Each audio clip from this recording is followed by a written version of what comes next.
안녕하십니까. 안녕하십니까. 권영필 변호사입니다. 집합건물팀장 이은재입니다. 반갑습니다. 네, 오랜만입니다, 변호사님. 야, 진짜 이게 며칠 만인가요? 2주 만입니다. 좋습니다. 자르려다 말았어.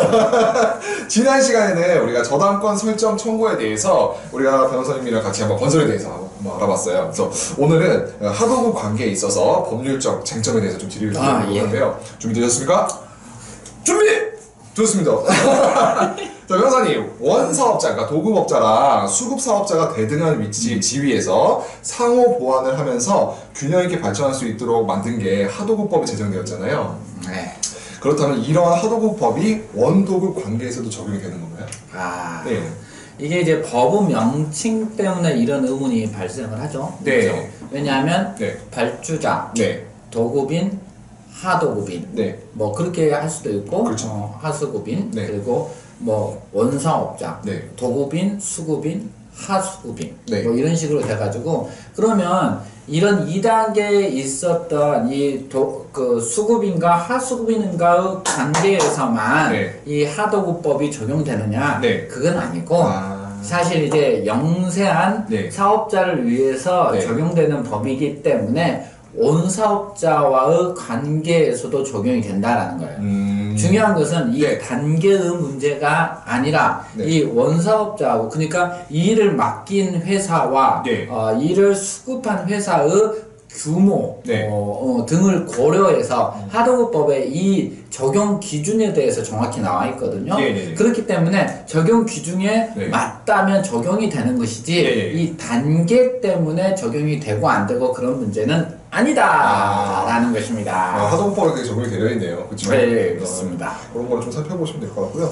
그렇군요. 그러면은 변호사님, 대부분의 공사대금 청구에서 수급업자가 그러니까 자신이 완성한 건물에 하자가 존재하지 않는다는 걸 증명하는 것이 굉장히 어렵잖아요. 그렇죠. 근데 만약에 원사업자, 그러니까 도급인이 수급 사업자에게 목적물을 인도를 받았어요. 근데 하자에 대해서 여부에 대해서 아무런 말씀이 없었어요. 그래서 인도를 받은 거예요.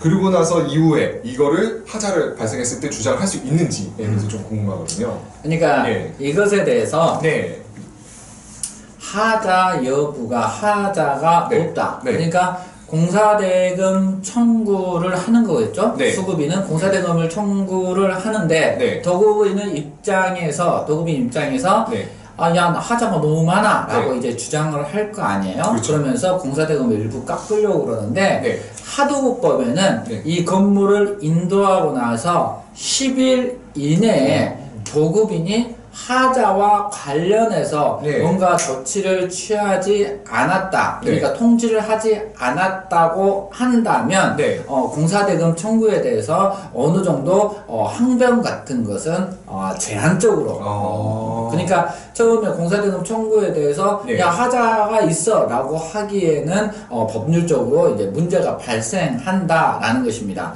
이게 하도급법에 규정이 되어 있어요. 그렇기 때문에 하도급법의 적용을 받는 게 굉장히 좋죠.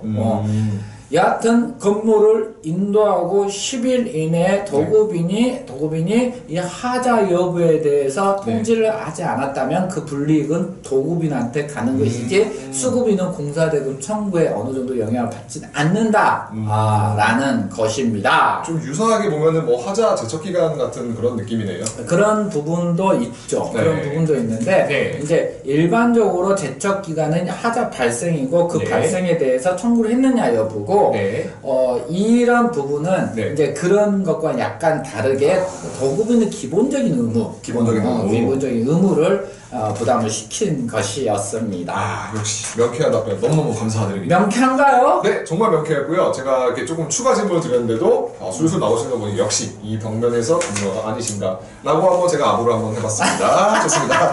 자, 마지막 질문 한번 더 가보도록 하겠습니다. 자, 아무래도 수급 사업자는 을의 입장이잖아요. 그렇죠. 그래서 원사업자가 좀 요청하는 대로 할 수밖에 없을 것 같은데, 만약에 원사업자가 최저가로 입찰한 금액보다 더 낮은 금액을 하도급 업체로 결정을 한다면, 하도급 대금으로 결정을 한다면 이 수급 사업자는 이에 따라야만 하는 건가요? 이게 이제 좀 문제가 되죠. 그렇죠. 왜냐하면 최저가 입찰을 해서 최저가로 낙찰이 됐는데 네. 아니면 이제 입찰 금액을 써가지고 낙찰이 됐는데 계약을 체결할 때 오히려 그 금액보다 적은 금액을 썼을 때 어떻게 되느냐. 여기서 하도급법에서는 부당한 대금 감액 금지라는 조항이 있어요. 도급이는 부당한 대금 감액 금지. 거기서 이제 과징금이 발생하고 이행강제금이 발생을 하고 손해배상 청구를 할 수 있다라는 것이죠. 근데 부당한 대금 감액 금지라는 것은 그럼 뭐가 부당하냐?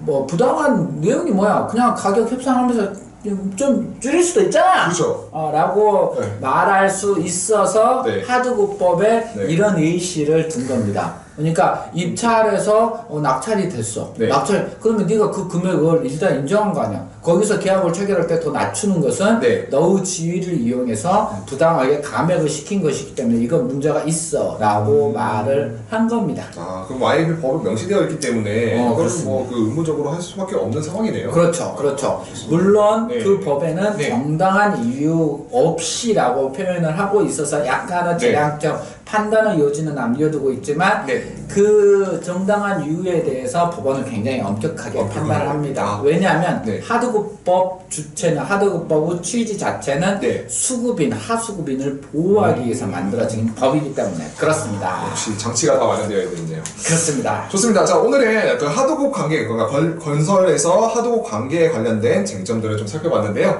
자 다음 시간에는 좀 더 유익한 방송으로 찾아뵙도록 하겠습니다. 오늘은 유익하지 않았나요? 오늘도 유익하지만 좀 더 업그레이드되는 우리 방송을 찾아주시기 바라겠습니다. 다음 주에 뵙겠습니다.